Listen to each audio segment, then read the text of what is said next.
আসসালামু আলাইকুম। এটিএন বাংলা সংবাদে সবাইকে স্বাগত জানাচ্ছি। তামান্না মৌ। শুরুতেই বিআরবি কেবলস সংবাদ শিরোনাম। ভারতে আওয়ামী লীগের কার্যক্রম বন্ধের আহ্বান জানিয়ে ঢাকার বিবৃতি, কোন দেশের বিরুদ্ধে রাজনৈতিক কর্মকাণ্ড পরিচালনার সুযোগ নেই বলছে দিল্লি। ডাকসু নির্বাচনে মনোনয়ন জমার শেষ দিনে উৎসবমুখর ক্যাম্পাস, লড়াইয়ের কেন্দ্রে ছাত্রদল ও শিবির, আলোচনায় স্বতন্ত্র প্রার্থীরাও, মোট প্রার্থী 509 জন। পিআর পদ্ধতি চাপিয়ে নির্বাচন পেছানোর ষড়যন্ত্র চলছে, অভিযোগ বিএনপির। রাজনৈতিক দলগুলোর মধ্যে দূরত্ব কমাতে সংলাপের তাগিদ জামায়াতের।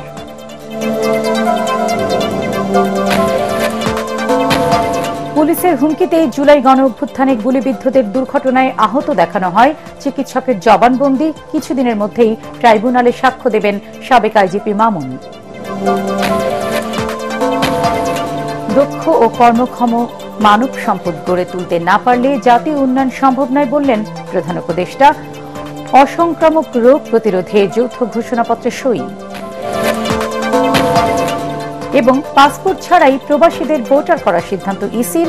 1 বছরের মধ্যে অভিবাসীদের সব সমস্যার সমাধান সম্ভব নয়, মন্তব্য উপদেষ্টা আসিফ নজরুলের। শুনছিলেন বিআরবি কেবলস সংবাদ শিরোনাম, এবার বিস্তারিত। ভারতের মাটিতে আওয়ামী লীগের যে কোনো রাজনৈতিক কার্যক্রম অবিলম্বে বন্ধ করার ব্যবস্থা নিতে দেশটির সরকারের কাছে আহ্বান জানিয়েছে অন্তর্বর্তী সরকার। পররাষ্ট্র মন্ত্রণালয় থেকে পাঠানো এক চিঠিতে ভারতকে এ আহ্বান জানানো হয়। এর জবাবে ভারতের সরকারি মুখপাত্র রণধীর জয়সওয়াল জানিয়েছেন, ভারতীয় আইনে কোনো দেশের বিরুদ্ধে রাজনৈতিক কার্যক্রম পরিচালনার সুযোগ নেই। বিস্তারিত জানাচ্ছেন মিজান শাহজাহান। 2024 সালের 5 আগস্ট ছাত্র জনতার আন্দোলনের মুখে ভারতে চলে যান ক্ষমতাচ্যুত প্রধানমন্ত্রী শেখ হাসিনা। সেখানে আশ্রয় নিয়েছে আওয়ামী লীগ ও সহযোগী সংগঠনের অনেক নেতাকর্মী। ভারতে বসে শেখ হাসিনা ও অন্যান্য নেতাকর্মীরা দেশবিরোধী নানা কর্মকাণ্ড চালাচ্ছেন বলে বিভিন্ন মহল থেকে অভিযোগ উঠেছে। সম্প্রতি খবর এসেছে, কলকাতায় দলের স্থায়ী কার্যালয় খুলেছে আওয়ামী লীগ। নানাভাবে সংগঠিত হওয়ার চেষ্টা করছে তারা। এ অবস্থায় দিল্লিকে আনুষ্ঠানিকভাবে চিঠি দিয়েছে ঢাকা। এতে বলা হয়েছে, ভারতের মাটিতে কার্যক্রম নিষিদ্ধ আওয়ামী লীগের অফিস খোলা বাংলাদেশের সুস্পষ্ট অবমাননা। এমন কার্যক্রম দুই দেশের সম্পর্কে নেতিবাচক প্রভাব ফেলবে বলে উল্লেখ করা হয়। তাই কেউ যেন ভারতে বসে বাংলাদেশ বিরোধী কার্যক্রম পরিচালনা করতে না পারে সে বিষয়ে পদক্ষেপ নিতে দিল্লিকে অনুরোধ করেছে পররাষ্ট্র মন্ত্রণালয়। পররাষ্ট্র মন্ত্রণালয়ের চিঠির জবাবে ভারত সরকারের মুখপাত্র রণধীর জয়সওয়াল জানিয়েছেন, কোনো দেশের বিরুদ্ধে রাজনৈতিক কার্যক্রম পরিচালনার সুযোগ ভারত সরকার দেয় না।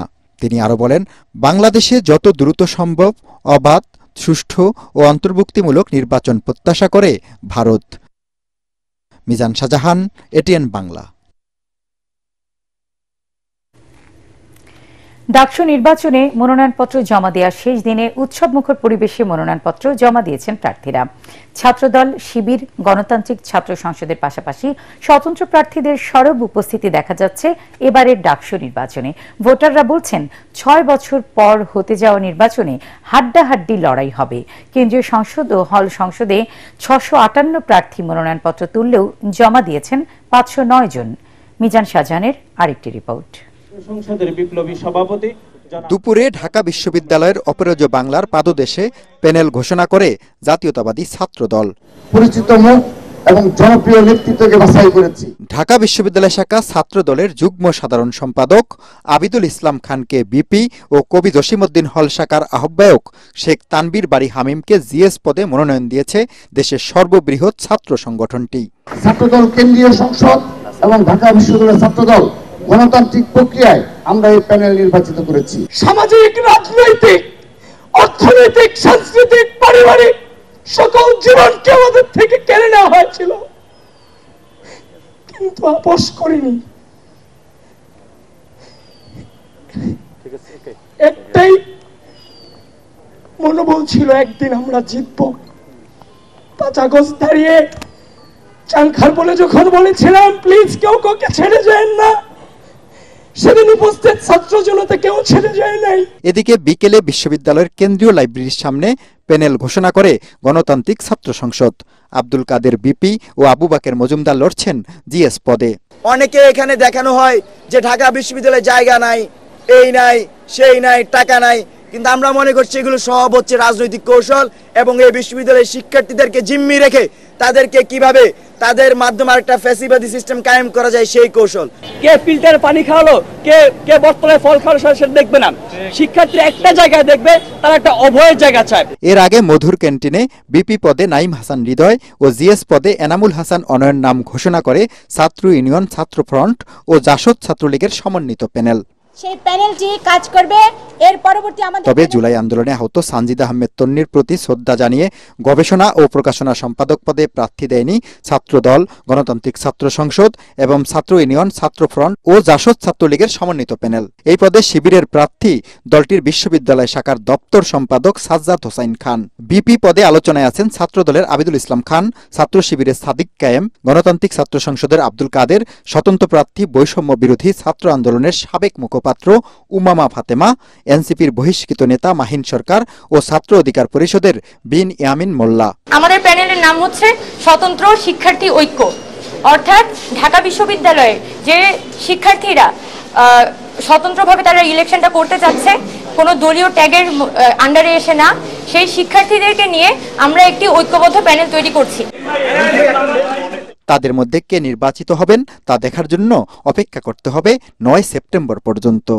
১৯২১ সালে প্রতিষ্ঠিত ঢাকা বিশ্ববিদ্যালয় দেশের সকল গণতান্ত্রিক আন্দোলনের উজ্জ্বল সাক্ষী। ১৯৭১ সালের মহান মুক্তিযুদ্ধ, ৯০ স্বৈরাচার বিরোধী আন্দোলন থেকে শুরু করে সকল গণতান্ত্রিক আন্দোলনে মূল ভূমিকা রেখেছে ডাকসু। আবারও সচল হতে যাচ্ছে সেই অচল ডাকসু। এই ডাকসুর কাছে ভোটারদের প্রত্যাশা, যারা নির্বাচিত হবেন তারা কোনো দলের ক্রিয়ানক হিসাবে কাজ করবেন না, তারা কাজ করবেন সাধারণ শিক্ষার্থীদের স্বার্থ নিয়ে। মিজান শাহজাহান, এটিএন বাংলা, ঢাকা বিশ্ববিদ্যালয়। পিআর পদ্ধতি নিয়ে জনগণের স্পষ্ট কোনো ধারণা না থাকলেও তা চাপিয়ে দিয়ে নির্বাচনকে সংকটে ফেলার চেষ্টা চলছে বলে অভিযোগ করেছেন বিএনপির স্থায়ী কমিটির সদস্য নজরুল ইসলাম খান। তিনি বলেন, সব সংকট মোকাবেলা করে সুষ্ঠু নির্বাচনের দিকে এগিয়ে যাবে দেশ। নয়াপল্টন কার্যালয়ের সংবাদ সম্মেলনে ১ সেপ্টেম্বর দলের ৪৭তম প্রতিষ্ঠা বার্ষিকী উপলক্ষে সপ্তাহব্যাপী কর্মসূচি ঘোষণা করে তিনি এসব কথা বলেন। কামরুজ্জামান রাজীবের রিপোর্ট। বাংলাদেশ জাতীয়তাবাদী দল বিএনপির ৪৭তম প্রতিষ্ঠা বার্ষিকী উপলক্ষে কর্মসূচি নির্ধারণে দলের নয়াপল্টন কেন্দ্রীয় কার্যালয়ে যৌথ সভা শেষে সাংবাদিকদের মুখোমুখি হন প্রতিষ্ঠা বার্ষিকী উদযাপন কমিটির সভাপতি নজরুল ইসলাম খান। এ সময় নির্বাচনের সময় ঘোষণার পরও শঙ্কা কেন কাটছে না এমন প্রশ্নের জবাবে তিনি বলেন, নানাভাবে নির্বাচন নিয়ে সংকট তৈরির চেষ্টা চলছে, তা মোকাবেলা করে এগিয়ে যাবে বিএনপি। সব সময় তো কোনো না কোনো সংকট থাকেই, কোনোটা তৈরি করা হয়, কোনোটা অনিবার্যভাবে আসেই, এটা কোনো বিচিত্র ব্যাপার না। আমরা তার মধ্যে দিয়ে এগিয়ে যাই। এর চেয়ে অনেক বড় সংকট আমরা অতিক্রম করেছি, কাজেই সংকট অতিক্রম করা সম্ভব হবে আর কি। আপনি গোটা নির্বাচন ব্যবস্থা বদলে দিতে যাচ্ছেন, যেভাবে সারা জীবন মানুষ ভোট দিয়েছে, প্রতিনিধি নির্বাচন করেছে, আপনি সেটা বদলে দিতে চাচ্ছেন। সংবাদ সম্মেলনে পিআর পদ্ধতির সমস্যা তুলে ধরে তিনি বলেন, জনগণকে স্বচ্ছভাবে পিআর পদ্ধতি সম্পর্কে না জানিয়েই তা তাদের উপর চাপিয়ে দেওয়ার চেষ্টা চলছে। বলেন, সংবিধান সংশোধন না হওয়া পর্যন্ত পিআর পদ্ধতির কোনো সুযোগ নেই। জনগণের উপর আমরা চাপিয়ে দিতে চাচ্ছি একটা নতুন পদ্ধতি, যে সম্পর্কে তাদের কোনো ধারণা দেওয়া হচ্ছে না। আপনার এই এলাকায় নির্দিষ্ট কোনো এমপি থাকবে না, আপনি কোনো প্রার্থীকে ভোট দেবেন না, এই কথাগুলো আপনি বলছেন তাদেরকে, বলে তাদের মতামত চাইছে যে তারা এটাতে রাজি কি রাজি না। এই নিয়ে যখন ইনসিস্ট করা হয় তখন তো সন্দেহ করাই যায় আর কি, যে এটা একটা অযৌক্তিক চেষ্টা। এ সময় দলের সিনিয়র যুগ্ম মহাসচিব রুহুল কবির রিজভী বলেন, অবাধ সুষ্ঠু নির্বাচনের পরিবেশ এখনো নিশ্চিত হয়নি, নানা ধরনের চক্রান্তের আভাস পাওয়া যাচ্ছে। গণতন্ত্র প্রতিষ্ঠায় আরো বিপদ সংকুল পথ অতিক্রম করতে নেতাকর্মীদের প্রস্তুত থাকার আহ্বান জানান রিজভী। গণতন্ত্রকে পুনরুদ্ধারের জন্য আরো আমাদেরকে হয়তো বিপদ সংকুল পথ অতিক্রম করতে হবে। কামরুজ্জামান রাজীব, এটিএন বাংলা, ঢাকা। জাতীয় নির্বাচন নিয়ে রাজনৈতিক দলগুলোর মধ্যে যে দূরত্ব তৈরি হয়েছে তা কমাতে সংলাপ জরুরি বলে মনে করেন জামায়াতে ইসলামীর নায়েবে আমির সৈয়দ আব্দুল্লাহ মোহাম্মদ তাহের। রাজধানীর ইউনাইটেড হাসপাতালে চিকিৎসাধীন বিএনপি মহাসচিব মির্জা ফখরুল ইসলাম আলমগীরের স্বাস্থ্যের খোঁজ খবর নিতে গিয়ে তিনি সাংবাদিকদের একথা জানান। এ সময় বর্তমান রাজনৈতিক পরিস্থিতি নিয়ে নায়েবে আমির বলেন, পারস্পরিক আলোচনার মধ্যে যে কোনো ধরনের সংকট নিরসন করা সম্ভব হবে। বিএনপি সহ বিভিন্ন দলের সাথে রাজনৈতিক প্রতিদ্বন্দ্বিতা থাকবে, তবে সবার সঙ্গে সৌহার্দ্যপূর্ণ সম্পর্ক রয়েছে। ডাক্তার তাহের বলেন, দেশ ও জাতির জন্য মির্জা ফখরুলের মতো বিজ্ঞ ও দেশপ্রেমিক রাজনীতিবিদ সব সময় প্রয়োজন। তবে জামায়াতের প্রতিনিধি দল আসার আগেই হাসপাতাল থেকে ছাড়পত্র নিয়ে বাসায় চলে যান মির্জা ফখরুল। বিএনপি এবং জামায়াত ইসলামী দীর্ঘ 30 বছর ধরেই একসাথে রাজনীতি করেছি, আমরা একসাথে নির্বাচন করেছি, একসাথে আমরা সরকারই ছিলাম। সুতরাং আমাদের সাথে যে সৌহার্দ্যমূলক সম্পর্ক আছে এটা এখনো বজায় আছে। আজকে বাংলাদেশের রাজনীতিতে কিছুটা অনিশ্চয়তা যেটা আছে, এটার জন্য আমি মনে করি সকল দলের, বিশেষ করে বড় দলগুলোর ভিতরে একটা পারস্পরিক আলোচনা হওয়া উচিত। আগামী নির্বাচনটা কিভাবে ফেয়ার হবে, সুষ্ঠু হবে, উৎসবমুখর হবে এবং সেক্ষেত্রে কি কি প্রতিবন্ধকতা হতে পারে, এটা আলাপ আলোচনা করেই আমরা মনে করি যে একটা জায়গায় আমাদের পৌঁছা উচিত। এবং সেক্ষেত্রে আমি এটা বিশ্বাস করি যে সকল মেজর স্টেকস এই ব্যাপারে একমত হবে এবং আমরা একটা খুব ভালো পরিবেশে নির্বাচন করতে পারব ইনশাআল্লাহ। জুলাই সনদের চূড়ান্ত খসড়ায় সই করে জাতীয় ঐক্যমত্য কমিশনে জমা দেওয়ার শেষ সময় আগামী 22 অগস্ট বিকেল 3টা পর্যন্ত বাড়ানো হয়েছে। কমিশনের গণমাধ্যমকে পাঠানো এক খুদে বার্তায় এ তথ্য জানানো হয়। শেষ খবর পাওয়া পর্যন্ত বিএনপি, জামায়াত ও এনসিপি সহ কয়েকটি দল এখনও চূড়ান্ত খসড়া কমিশনে জমা দেয়নি। তবে বড় দলগুলো ছাড়া বেশ কয়েকটি রাজনৈতিক দল সনদের চূড়ান্ত খসড়ায় সই করে জমা দিয়েছে কমিশনে। বেশ কয়েকটি দল এটি পর্যালোচনার জন্য আরও সময় চেয়েছে বলে জানিয়েছেন দলের সংশ্লিষ্টরা। এদিকে জুলাই সনদের আইনি ভিত্তি প্রদানের প্রক্রিয়া নিয়ে এখনও বিশেষজ্ঞদের সাথে আলোচনা করছে কমিশন। গোয়েন্দা পুলিশ ডিবির হুমকির কারণে জুলাই গণ অভ্যুত্থানে গুলিবিদ্ধ অনেককে সড়ক দুর্ঘটনায় আহত দেখিয়ে চিকিৎসা দেওয়া হয়। জুলাই গণ অভ্যুত্থানে মানবতা বিরোধী অপরাধের মামলায় ক্ষমতাচ্যুত প্রধানমন্ত্রী শেখ হাসিনা সহ 3 জনের বিরুদ্ধে আন্তর্জাতিক অপরাধ ট্রাইব্যুনালে সাক্ষ্য দেওয়ার সময় এ তথ্য দেন রাজধানীর ইনস্টিটিউট অব নিউরোসায়েন্স হাসপাতালের সহযোগী অধ্যাপক ডা মাহফুজুর রহমান।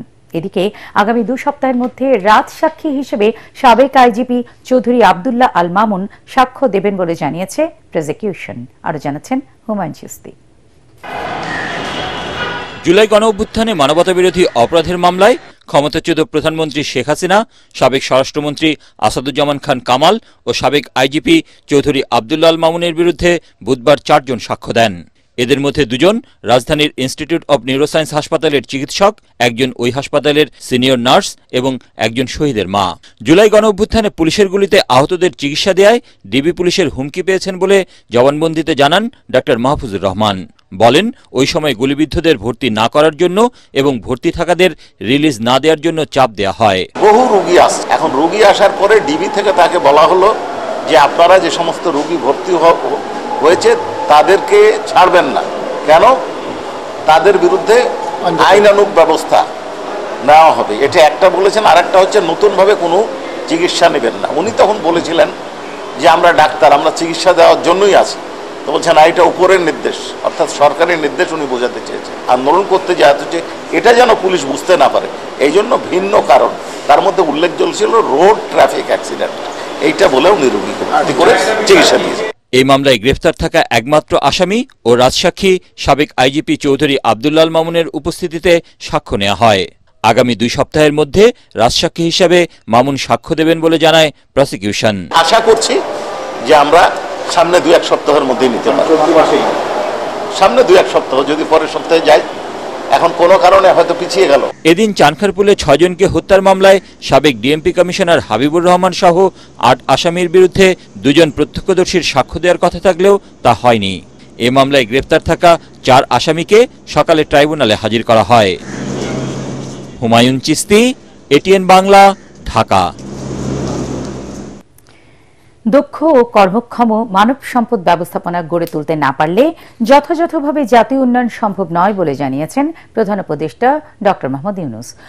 অসংক্রামক রোগ প্রতিরোধ ও নিয়ন্ত্রণে আন্তঃমন্ত্রণালয়ের সহযোগিতা বাড়াতে যৌথ ঘোষণাপত্র স্বাক্ষর অনুষ্ঠানে তিনি এসব কথা বলেন। এজন্য যে কোনো পরিস্থিতিতে সুস্থ সবল প্রজন্ম গড়ে তোলার তাগিদ দেন প্রধান উপদেষ্টা। অনুষ্ঠানে স্বাস্থ্য নিয়ে 25টি মন্ত্রণালয়ের মধ্যে সমঝোতা সই হয়। বিস্তারিত জানাচ্ছেন ইকরামুল হক সায়েম। বিশ্ব স্বাস্থ্য সংস্থা দেশে অসংক্রামক রোগ প্রতিরোধ ও নিয়ন্ত্রণে সমন্বিত উদ্যোগ নেওয়া ও বাস্তবায়নের সমঝোতা হয় 35টি মন্ত্রণালয়ের সাথে। এই বিষয়ে আন্তঃমন্ত্রণালয়ের সহযোগিতা বাড়াতে যৌথ ঘোষণাপত্র স্বাক্ষর হয় প্রধান উপদেষ্টার কার্যালয়ে। অনুষ্ঠানে বক্তব্য রাখেন প্রধান উপদেষ্টা ড. মোহাম্মদ ইউনূস।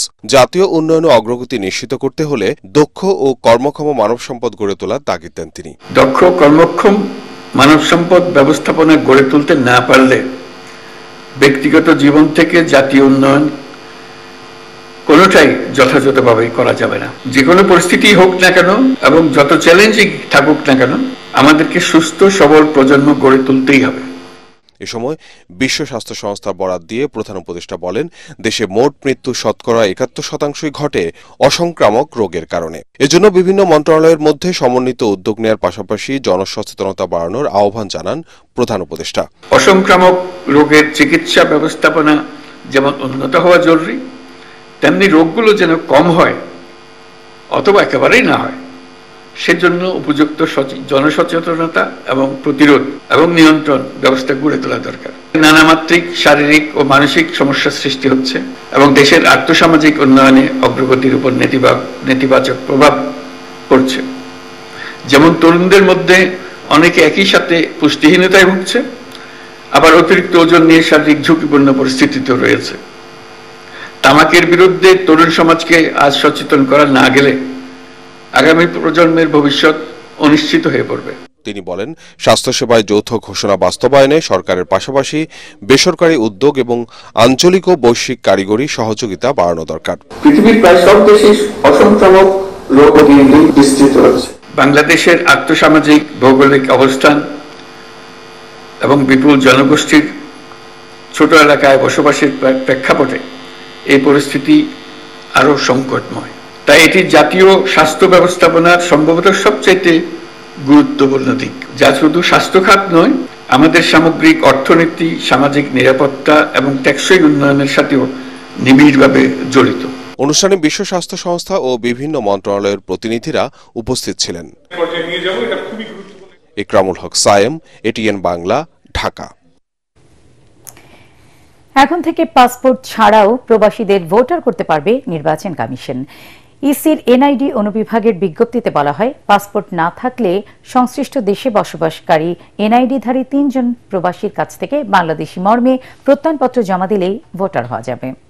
ত্রয়োদশ জাতীয় নির্বাচনের খসড়া ভোট কেন্দ্রের তালিকা 10 সেপ্টেম্বর প্রকাশ করা হবে। এদিকে প্রধান নির্বাচন কমিশনারের সাথে বৈঠক শেষে এবি পার্টির চেয়ারম্যান মুজিবুর রহমান মঞ্জু বলেন, দ্বৈত নাগরিকদের নির্বাচনে অংশগ্রহণের সুযোগ দিতে হবে। মনির হোসেন তপুর রিপোর্ট। এনআইডি সেবা সহজীকরণে নানা পদক্ষেপের মধ্যে প্রবাসী বাংলাদেশিদের ক্ষেত্রেও জটিলতা দূর হচ্ছে। প্রবাসীদের মেয়াদোত্তীর্ণ পাসপোর্ট দিয়েও ভোটার হওয়ার সুযোগ দেওয়া হচ্ছে। যাদের পাসপোর্ট নেই তারা সংশ্লিষ্ট দেশে বসবাসকারী এনআইডিধারী 3 জন প্রবাসীর কাছ থেকে প্রত্যয়নপত্র নিয়ে জমা দিলেই ভোটার হতে পারবেন বলে জানিয়েছে নির্বাচন কমিশনের এনআইডি অনুবিভাগ। এরই মধ্যে 10টি দেশে 17টি মিশনে প্রবাসী বাংলাদেশিদের ভোটার নিবন্ধন ও এনআইডি দেওয়ার প্রক্রিয়া চলছে। এ অবস্থায় ভোটার নিবন্ধন আরও সহজ হবে। তবে ভুয়া বাংলাদেশি পাসপোর্টধারীদের বিষয়ে সজাগ থাকার পরামর্শ দিয়েছে ইসি। ত্রয়োদশ জাতীয় নির্বাচনে ভোট কেন্দ্র স্থাপনের বিষয়ে নির্দেশনা দিয়েছে ইসি। 10 সেপ্টেম্বর ভোট কেন্দ্রের খসড়া তালিকা প্রকাশ করে বিভিন্ন দাবি আপত্তি নিষ্পত্তি করে 20 অক্টোবরের মধ্যে ভোট কেন্দ্র সম্ভাব্য চূড়ান্ত তালিকা প্রকাশ করা হবে। এদিকে বিকেলে নির্বাচন কমিশনে 9 দফা লিখিত দাবি নিয়ে আসে এবি পার্টি। সিইসির সাথে বৈঠক শেষে দলটির চেয়ারম্যান মুজিবুর রহমান মঞ্জু সাংবাদিকদের জানান, নির্বাচন বানচালে নানা অপতৎপরতা চালাচ্ছে একটি মহল। তিনি বলেন, আগে ভোটারদের কেন্দ্রে আনার জন্য টাকা দেয়া হতো, তবে এবার ভোটাররা যাতে কেন্দ্রে না আসে সেজন্য টাকা দেয়া হবে। এবি পার্টির পজিশন একদম পরিষ্কার, স্বচ্ছ। আমরা মধ্যবর্তী একটা পজিশন নিয়েছি। আমরা বলছি যারা বিভিন্ন কনসার্ন শো করছে ভোট না হওয়ার ব্যাপারে, লেভেল প্লেইং ফিল্ড থেকে শুরু করে প্রশাসনের কার্যকারিতা থেকে শুরু করে প্রশাসনের নিরপেক্ষতা থেকে শুরু করে বিচার না হওয়া, সংস্কার প্রপারলি ওয়ার্ক না করা, আমাদের যেই জুলাই সনদ আছে সেটা বাস্তবায়ন না করা, এগুলো সবগুলো কনসার্নকে আমরা ভ্যালিড কনসার্ন মনে করি। বাট আমরা এও মনে করি যে এগুলো না হলে ভোট হইতে দিব না, এই ভোকাবুলারি আমরা বিশ্বাস করি না। নির্বাচনে আইন শৃঙ্খলা বাহিনী সঠিকভাবে দায়িত্ব পালন করতে পারবেন না বলে শঙ্কা প্রকাশ করে এবি পার্টি। তাই স্কুল শিক্ষার্থীদের ভোট কেন্দ্রে স্বেচ্ছাসেবী হিসাবে রাখার অনুরোধ জানায় তারা। মনির হোসেন তপু, এটিএন বাংলা, ঢাকা। শুধু সৌদি আরব বা মালয়েশিয়ায় অদক্ষ শ্রমিক নয়, ইউরোপ, জাপান ও কোরিয়াতে দক্ষ শ্রমিক পাঠানোর বিষয়ে সরকার গুরুত্ব দিচ্ছে বলে মন্তব্য করেছেন প্রবাসী কল্যাণ ও বৈদেশিক কর্মসংস্থান মন্ত্রণালয়ের উপদেষ্টা। মন্ত্রণালয়ে আয়োজিত সংবাদ সম্মেলনে তিনি বলেন, বিদেশ গমনের বিষয়ে নকল কাগজপত্র তৈরি করার যে রেওয়াজ চালু হয়েছে তা বন্ধ করার চেষ্টা অব্যাহত রয়েছে। তবে এক বছরের এই অল্প সময়ে সব প্রচেষ্টা সফল হয়েছে বলা যাবে না বলেও মন্তব্য করেন ডক্টর আসিফ নজরুল। বিস্তারিত জানাচ্ছেন সৈয়দ রিয়াজ। প্রবাসী কল্যাণ ও বৈদেশিক কর্মসংস্থান মন্ত্রণালয় গত এক বছরে কি কাজ করেছে তা জানাতে এই সংবাদ সম্মেলনে উপদেষ্টা ডক্টর আসিফ নজরুল বলেন, অন্তর্বর্তী সরকার ক্ষমতা নেয়ার পর যে সময় পার করেছে তা খুবই কম। এ সময়ের মধ্যে সব জটিলতা নিরসন সম্ভব না হলেও উন্নয়নমূলক অনেক কর্মকাণ্ড শুরু হয়েছে বলে জানান তিনি। বলেন, নতুন শ্রমবাজার উন্মুক্ত করা, দক্ষ কর্মীর চাহিদা পূরণে কার্যকর পদক্ষেপ গ্রহণ ও প্রবাসীদের অভিযোগ অনলাইনে নেয়ার সুফল ইতিমধ্যে ভোগ করা শুরু হয়েছে। বিদেশে শ্রমিকদের সুরক্ষার জন্য অনেক পদক্ষেপ নিয়েছি। কাতার, ওমান, সৌদি আরব, সংযুক্ত আরব আমিরাত, কুয়েতে ল ফার্ম নিয়োগ করা হয়েছে। এর মধ্যে কোনোটাতে আগে ছিল, কোনোটাতে আগে ছিল না। অন্যান্য দেশে ল ফার্ম নিয়োগের ব্যবস্থা করছি। সৌদি আরব, জর্ডন, ওমানে অনিয়মিত নারী শ্রমিকদের নিয়মিত করার ব্যবস্থা নেওয়া হয়েছে। মালয়েশিয়ায় যেসব শ্রমিক যেতে পারেনি তাদের মধ্যে ৭,৯৯০ জনকে ওই দেশ বোয়েলএস এর মাধ্যমে নিতে রাজি হয়েছে জানিয়ে উপদেষ্টা বলেন, সরকারের সদিচ্ছার কারণে বিদেশে যেতে ইচ্ছুক কর্মীরা উন্নত নতুন দেশে যাওয়ার স্বপ্ন দেখছে। আমরা ইউরোপ, জাপান, কোরিয়াতে দক্ষ শ্রমিক পাঠানোর দিকে জোর দিয়েছি। আমরা অনেকগুলা দেশের সাথে সমঝোতা স্বাক্ষর করেছি, যেমন আপনার ওমানের সাথে করেছি, ইউরোপে আপনার সার্বিয়া, ইটালি, স্পেন, অস্ট্রিয়া, মাল্টার সাথে করেছি, এছাড়া মরিশাসের সাথে করেছি, ইরাকের সাথে আপনার নতুন কর্মী পাঠানোর উদ্যোগ গ্রহণ করা হয়েছে। বিগত বছরের তুলনায় এবছর 24% রেমিটেন্স বৃদ্ধি পেয়েছে বলেও জানান ডক্টর আসিফ নজরুল। বলেন, আগামী 5 বছরে বাংলাদেশ থেকে জাপানে 1 লক্ষ দক্ষ শ্রমিক পাঠানোর লক্ষ্যমাত্রা নির্ধারণ করা হয়েছে। সৈয়দ রিয়াজ, এটিএন বাংলা, ঢাকা। রাজুকের দুর্নীতির কারণে ৯৭% ভবনই আইন অমান্য করে তৈরি হচ্ছে বলে অভিযোগ করেছে আবাসন ব্যবসায়ীদের সংগঠন রিহ্যাব। ড্যাপ নিয়ে জটিলতা ও টেকসই নগরায়ন বিষয়ক আলোচনায় বক্তারা জানান, সরকারি বিভিন্ন সংগঠনের সমন্বয়হীনতা ও বারবার ড্যাপ আইন পরিবর্তনের কারণে রাজধানী দিন দিন বসবাসের অনুপযোগী হয়ে উঠছে। সমস্যা সমাধানে দীর্ঘমেয়াদী পরিকল্পনা ও তা বাস্তবায়নের দাবি জানিয়েছেন বিশিষ্টজনেরা। তরিক ইসলামের রিপোর্ট। রাজধানী ঢাকা, প্রায় 2 কোটি মানুষের বসবাস। জনবহুল শহরে বাসস্থানের সংকট কাটাতে পরিকল্পনা ছাড়াই যত্রতত্র গড়ে উঠেছে স্থাপনা। অপরিকল্পিত নগরায়নের ফলে বাসযোগ্যতা হারাচ্ছে রাজধানী। ঢাকার বাসযোগ্যতা ফেরাতে রাজধানীর সিরিডাপে অনুষ্ঠিত হয় ড্যাব জটিলতা টেকসই নগরায়ন বিষয়ক আলোচনা সভা। এতে অংশ নেয় সাবেক আমলা, রাজনৈতিক দলের নেতা, আবাসন ব্যবসায়ী, সুশীল সমাজের প্রতিনিধিরা। এ সময় বক্তারা অভিযোগ করেন, একটি গোষ্ঠীকে সুবিধা দিতেই বারবার ড্যাব পরিবর্তন করা হয়েছে। উঠে আসে রাজুকের দুর্নীতির বিষয়। কিন্তু ড্যাপের কোনো ইস্যু নিয়ে আলোচনা করে খেলাধুলার জায়গা কোথায়, হাঁটার জায়গা কোথায়, ইভেন আমি যদি বলি বিশ্বাস করার জায়গা কোথায়। যদি আমাদের ক্লাইমেট প্রবলেম এভাবেই থাকতে থাকে, শহরের উপর চাপ বাড়তেই থাকবে। এখানে কিন্তু বিনিয়োগকারীরা ক্ষতিগ্রস্ত হয়, যারা এটা ব্যবহার করবেন তারা নিরুৎসাহিত হন। আমরা আইন করতে পারি, কিন্তু আইন বাস্তবায়ন করার জন্য যে অথরিটি, তাকে স্বচ্ছ হতে হবে। আলোচনা সভায় ড্যাপের বাস্তবায়ন ও বিভিন্ন মন্ত্রণালয়ের সমন্বয়হীনতা নিয়েও প্রশ্ন তোলেন আলোচকরা। যদি আমাদের উপকূলীয় অঞ্চল ওই জায়গার সংকট না কমাতে পারি, ভবিষ্যতে এইখানে মানুষের সংখ্যা বাড়বে। চিন্তা চেতনায় পরিবর্তন আনতে পারি তাহলে 100 বার ড্যাপের রিফর্ম করেও কিন্তু আমরা কোনোভাবে এটা এই যে নাগরিক জীবন এটা মানদণ্ড করতে পারবো না। 6.5% যদি ভূমিকম্প হয়, রিক্টার স্কেলের ভূমিকম্প হয়, 75% বিল্ডিং ভেঙে পড়বে। আপনি এই দেশে তো রেস্কিউ অপারেশনও করা সম্ভব না। এ সময় এনবিআর এর সাবেক চেয়ারম্যান আব্দুল মজিদ অভিযোগ করেন, বারবার ড্যাপ আইনের পরিবর্তনের প্রভাবে আবাসন খাতে বিশৃঙ্খলা তৈরি হয়েছে।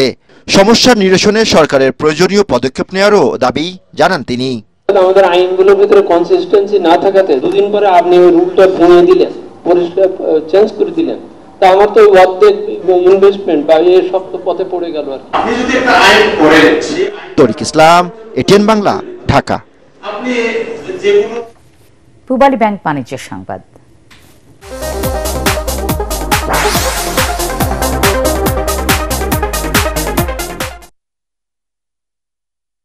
ডাক্তারি পড়াশোনার চাপ সামলিয়ে একটু বিনোদন আর সেই সাথে সুপ্ত প্রতিভা বিকাশের সুযোগ, এমনই এক আনন্দঘন পরিবেশে তৈরি হয়েছিল যশোরে Ad-din Sakina women's medical college. সম্প্রতি মেডিকেল কলেজ হাসপাতালটিতে আয়োজিত সাংস্কৃতিক প্রতিযোগিতায় গান, নাচ আর আবৃত্তিতে মঞ্চ মাতিয়েছেন শিক্ষার্থীরা। যশোর থেকে তামান্না ফারজানার তথ্য ছবিতে আরো জানাচ্ছেন জাহিদুল আলম।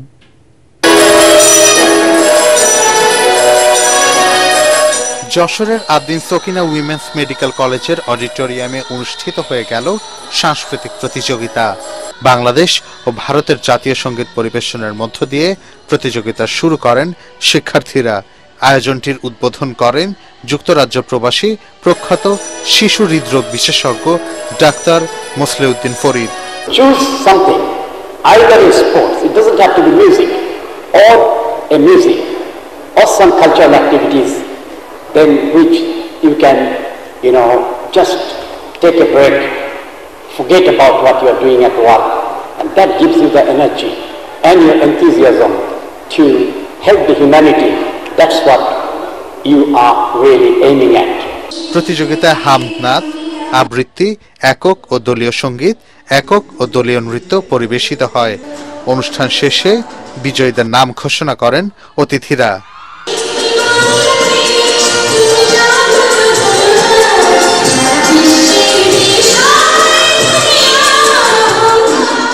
এমন আয়োজনকে স্বাগত জানান শিক্ষার্থীরাও। Thank you for making me a part of it. I was very obliged to sing my national anthem. That was a very proud moment.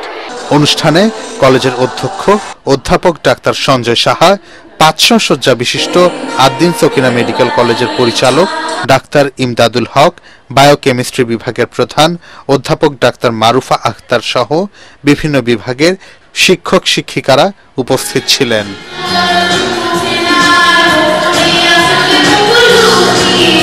Bureau report, ATN Bangla.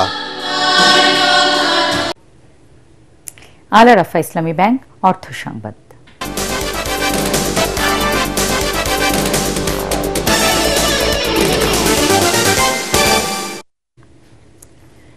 পাইকারি বাজারে কমলেও খুচরা বাজারে এখনো চড়া পেঁয়াজের দাম। তবে কয়েকদিনের ব্যবধানে কেজিতে কমেছে 5 থেকে 10 টাকা। ভারত থেকে আমদানি করা পেঁয়াজ দেশে এলেও খুচরা বাজারে দামের প্রভাব পড়তে সময় লাগবে বলে জানালেন ব্যবসায়ীরা। এজন্য সরকারের পেঁয়াজ আমদানি নীতিমালা জনসমক্ষে প্রকাশের দাবি তাদের।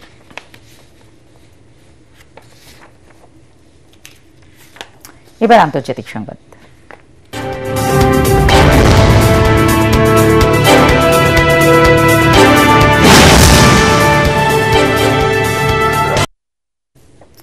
রাশিয়া ও ইউক্রেনের 2 শীর্ষ নেতার বৈঠকে থাকতে আগ্রহী নন যুক্তরাষ্ট্রের প্রেসিডেন্ট ডোনাল্ড ট্রাম্প। মার্কিন বেতার সাংবাদিক মার্ক লেভিনের অনুষ্ঠান মার্ক লেভিন্স রেডিও শোতে দেওয়া সাক্ষাৎকারে একথা জানিয়েছেন তিনি। এ সময় তিনি আরও বলেন, রুশ প্রেসিডেন্ট ভ্লাদিমির পুতিন ও ইউক্রেনের ভ্লাদিমির জেলেনস্কির সাথে শিগগিরই একটি বৈঠক হবে। এতে দুদেশের শীর্ষ নেতার বৈঠকেই স্থায়ীভাবে যুদ্ধবন্ধের ঘোষণা আসবে বলেও আশা করেন ট্রাম্প। তবে যদি ওই আলোচনা ব্যর্থ হয় বা ঐক্যমত্য হতে দেরি হয়, তবে রাশিয়া এবং ইউক্রেনের 2 শীর্ষ নেতার পরবর্তী বৈঠকে ট্রাম্প উপস্থিত থাকবেন বলে জানান তিনি।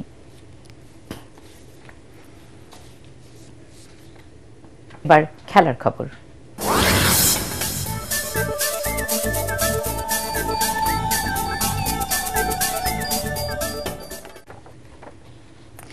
এশিয়া কাপ হকিতে সেরা 5 থেকে বিশ্বকাপ নিশ্চিত করতে চায় বাংলাদেশ। দুপুরে হকি ফেডারেশনে আয়োজিত সংবাদ সম্মেলনে নিজেদের লক্ষ্যের কথা বলেন ফেডারেশনের সাধারণ সম্পাদক অবসরপ্রাপ্ত লেফটেন্যান্ট কর্নেল রিয়াজুল হাসান। এ সময় কোচ বলেন, কঠিন গ্রুপে পড়লেও তারা লড়াই করতে প্রস্তুত। 29 অগস্ট থেকে ভারতে শুরু হবে এশিয়া কাপ। উপমহাদেশে প্রাক ভারত রাজনৈতিক বৈরিতায় পাকিস্তান ভারতে গিয়ে খেলতে অস্বীকৃতি জানায়, আর তাতেই AHF কাপে তৃতীয় হওয়া বাংলাদেশ সুযোগ পেয়ে যায়। মাত্র 10 দিনের প্রস্তুতিতে টুর্নামেন্টের 8 দলের মধ্যে সেরা 5-এ থাকতে চায় লাল সবুজ দলের প্রতিনিধিরা। তাহলেই বিশ্বকাপ খেলা নিশ্চিত হবে তাদের। এবার একটি ঘোষণা।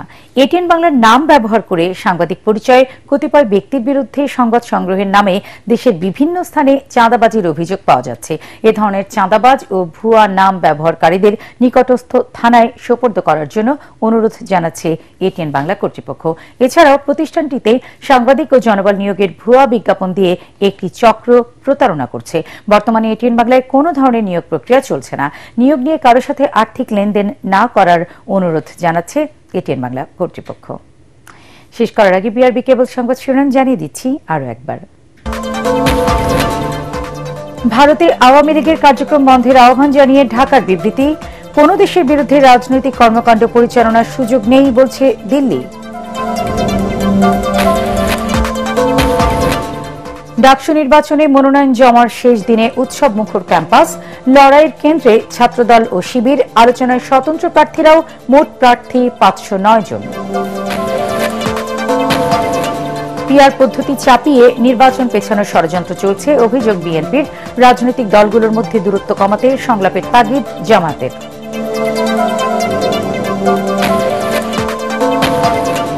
পুলিশের হুমকিতেই জুলাই গণ অভ্যুত্থানে গুলিবিদ্ধদের দুর্ঘটনায় আহত দেখানো হয় চিকিৎসকের জবানবন্দি। কিছুদিনের মধ্যেই ট্রাইব্যুনালে সাক্ষ্য দেবেন সাবেক আইজিপি মামুন। দক্ষ ও কর্মক্ষম মানব সম্পদ গড়ে তুলতে না পারলে জাতীয় উন্নয়ন সম্ভব নয় বললেন প্রধান উপদেষ্টা। অসংক্রামক রোগ প্রতিরোধে যৌথ ঘোষণাপত্রে সই। এবং পাসপোর্ট ছাড়াই প্রবাসীদের ভোটার করার সিদ্ধান্ত ইসির। 1 বছরের মধ্যে অভিবাসীদের সব সমস্যার সমাধান সম্ভব নয় মন্তব্য উপদেষ্টা আসিফ নজরুলের। পরবর্তী সংবাদ দেখার আমন্ত্রণ জানিয়ে এখনকার মতো শেষ করছি। এটিএন বাংলা সংবাদ ইউটিউবে দেখতে ব্রাউজ করুন youtube/এটিএন বাংলা নিউজ। আল্লাহ হাফেজ।